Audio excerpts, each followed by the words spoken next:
7 TV Mr. JB, na tukifika hapa town nikuuliza Masende, vipi?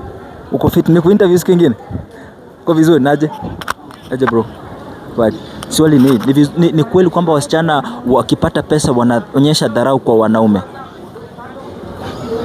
Ndio. Ndio. Wewe unafikiria ni kwa nini? Pesa ndio inafanya like wanataka mahusiano na wanaume. Sio wakipata naweza kuonyesha madharau. Akipata pesa anakuja madharau. Wewe ushaonyesha madharau na mwanamke, na msichana au mwanamke? Ndio. Hebu tueleze what happened?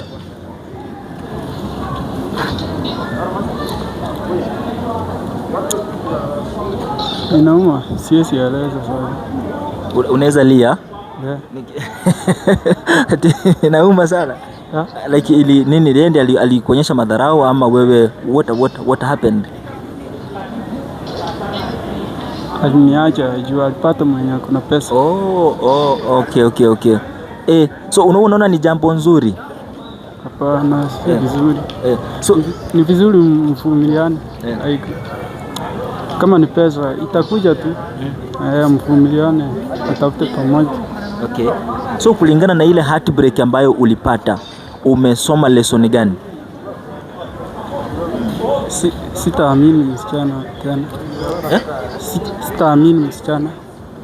Hapana. Kama nitampenda tu, lakini sitamwamini sana. Okay.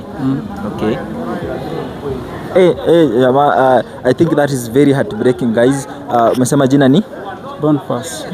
Boniface aliweza kupenda lakini akapata heartbreak. Na wasichana mfanye vizuri. Unaona kulingana na vile situation ziko, mwanaume pia ana struggle kutengeneza pesa, na kwa hivyo unaona sasa kama Boniface ameweza kugive up kwa wanawake, na sio jambo ambalo inafurahisha. Make sure please, kama unapenda mtu ukuwe na sababu zako. This is G47 TV. My name is JB.